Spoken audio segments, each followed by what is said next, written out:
So guys, grabe experience natin yan guys.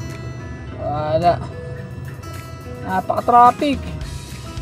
Pero okay naman ang biyahe, kaya lang matraffic. Medyo siguro malaki-laki yung gas natin.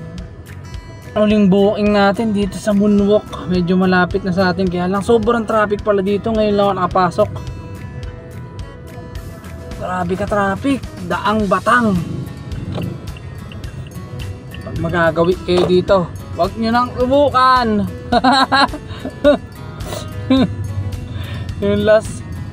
yung last drop ko 200 plus para 260, tapos inabot ng halos isang oras sa traffic. Pero malapit lang, para mga 7 kilometers lang from Naiya Terminal 3. Grabe ka traffic, walang niya. Nasabayan pa nung labasan ng mga estudyante, tapos may ginagawa pang kalsada. Suko si Batman. Grabe ka traffic talaga.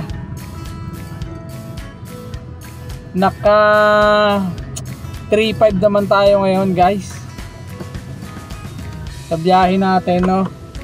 3.5.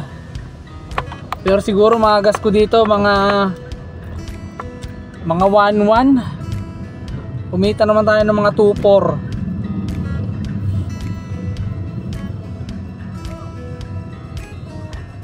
Grabe. Sige guys, next time ulit balitaan ko kayo. Ride safe. Woo!